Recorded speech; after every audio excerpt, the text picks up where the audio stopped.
My name is Huda Essa. I recognize that my name is not a familiar one to most people that I meet. I encounter names that are new to me as well. This is an occurrence that we should come to expect because names come from the immense number of ever-evolving languages in the world.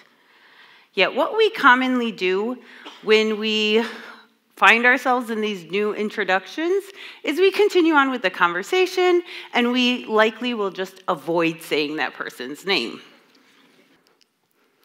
Through this inaction, we have missed out on an invaluable opportunity to connect with others on a deeper level.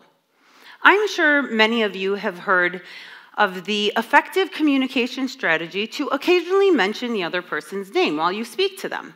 This leads to a more meaningful and personal dialogue because we generally enjoy hearing our names. And brain research supports this with evidence of a unique activation that occurs upon hearing our own names rather than the names of others.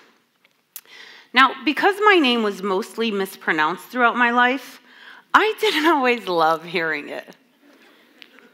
In fact, I hated my name. I didn't want to draw any more attention to it, so I would never correct anyone who mispronounced it, especially not my teachers. So in the second grade, I thought it was high time that I make the executive decision to change my name.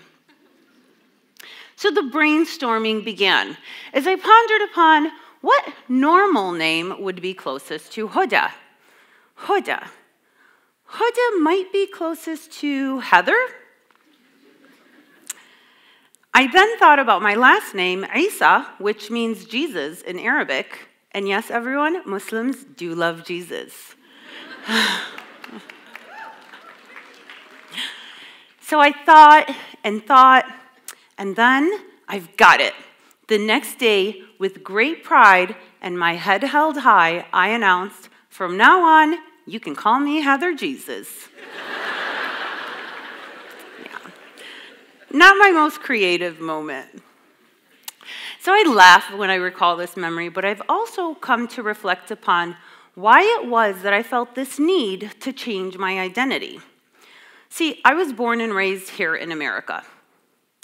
Clearly, this was not a high-profile photo shoot.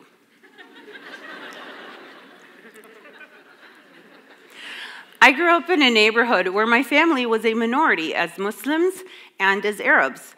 So as you might imagine, there weren't too many other Hudas walking around. I was an avid reader as a child, and like most American children, I watched some TV and movies. All the while, subconsciously, I was absorbing the notions of what the normal names were, according to the names of the characters I most commonly encountered. And then there was the always hopeful, yet somewhat pitiable, search for Huda among the H section of name bracelets and souvenirs. Always a letdown. But I understand that those names that I saw were generally more common in those places. And those names continue to be the more common names, as countless bicultural families throughout our history and still today succumb to the pressure to abandon the names of their original languages and cultures in order to give themselves and or their children a name that they have come to understand will be deemed more acceptable in the society they live in. This pressure to conform began with the indigenous people of our land, who were literally forced to conform. And today, for many people, in their own ways, they still feel they are being forced to conform. And changing our names is just one example of this. Another illustration of this is that so many of us now feel very removed from that other world that we come from. No longer being able to speak another language that our ancestors may have spoken, or understanding the cultures of the people and places of our roots. I get the idea that we should all follow the same laws in order to live in civil and safe communities, but does that really mean that we all have to look the same and sound the same and think the same? We are members of the most powerful and influential species on Earth. And one of the factors that makes that so is our ability to communicate a great variety of thoughts and information. Here in America, this amazingly diverse place, filled with the power of possibilities that comes from learning from people with origins from nearly every region on Earth, we are in a prime position to take advantage of those benefits. Now, I myself am no stranger to those pressures to conform because I've wrestled with them most of my life. What I wasn't aware of is that while I was a victim to those limiting beliefs, I was a contributor as well. This epiphany occurred for me in my undergraduate studies here within the University of Michigan while taking a course called Multiculturalism in Education. It was only then that I realized that I was racist. I was prejudiced. Without a second thought, I openly made statements like, well, of course, all fill-in-the-blank people do that or are like that.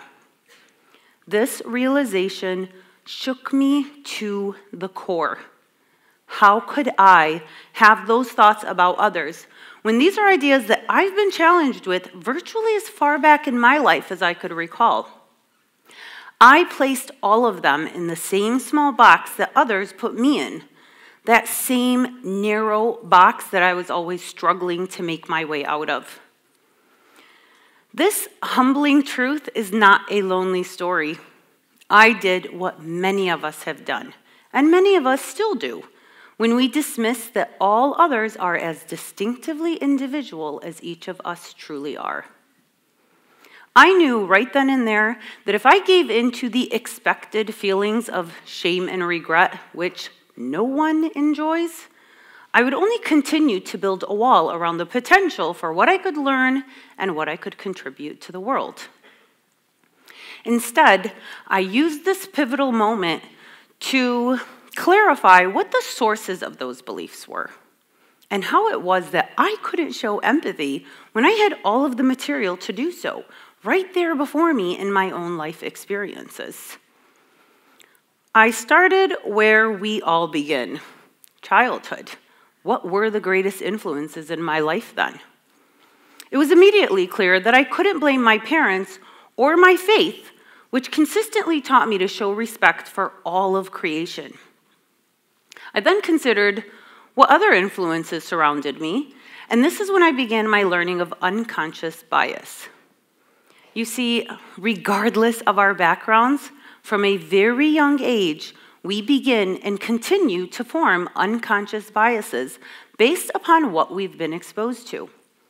And when it comes to various groups of people, we will find that what we've been exposed to is usually limited and often biased.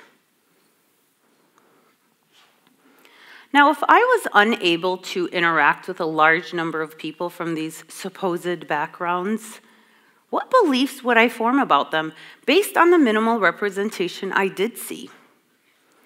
And when it came to images of those who represented some of my own identities, they weren't always depicted in the most positive light either.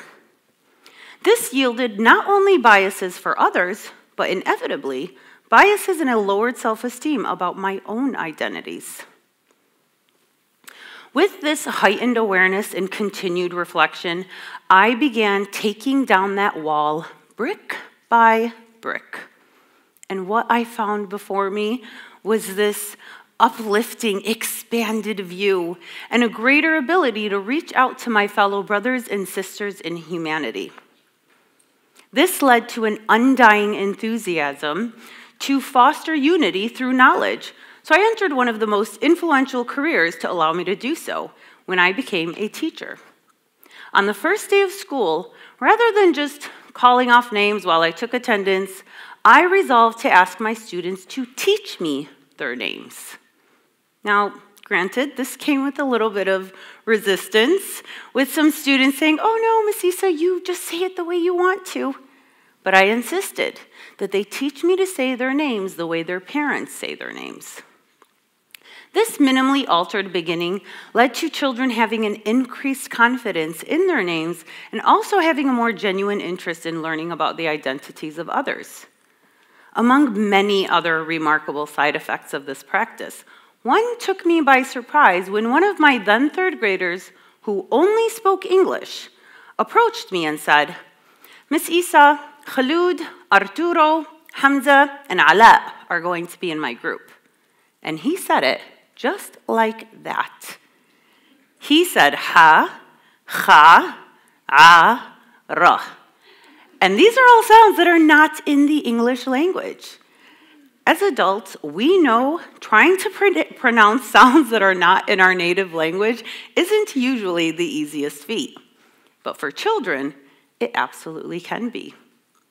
Now, if this child ever decides to take on the wonderful endeavor of learning other languages, and those languages might use some similar sounds, he will now be better able to communicate fluently in that language, and therefore be better understood.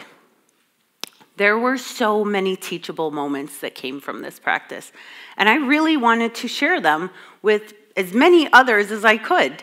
So when I couldn't find a children's book focused on this topic, I decided that I needed to write one myself.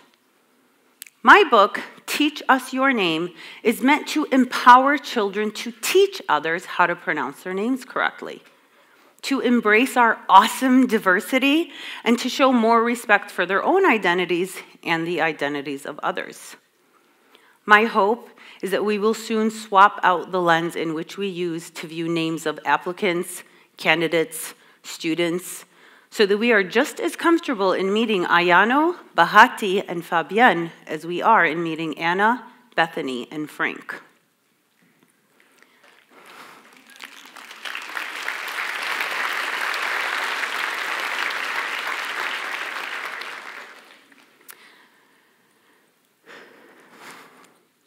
My passion for helping others tear down those walls that limit our potential continued as I went on to become a consultant in diversity, equity, and inclusion, where my slogan is, opening minds, connecting worlds.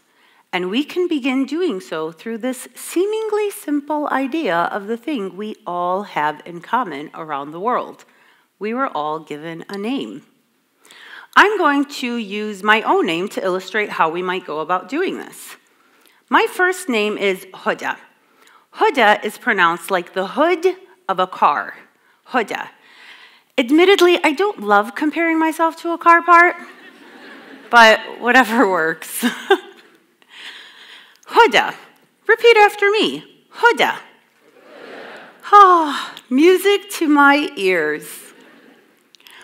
Huda is an Arabic word, meaning positive guidance. My middle name is the name of my father, Allah Yarhama. And what I stated just now in Arabic is basically the equivalent of may God rest his soul. It is a common tradition for many Arabs to give all of their children the same middle name of their father's name. One of the reasons for doing this is that it allows for a more specific descriptor of who that individual is. So you're less likely to confuse me with one of my cousins or someone else who shares my last name. You'll also probably be quicker to figure out who siblings and parents are upon hearing their names.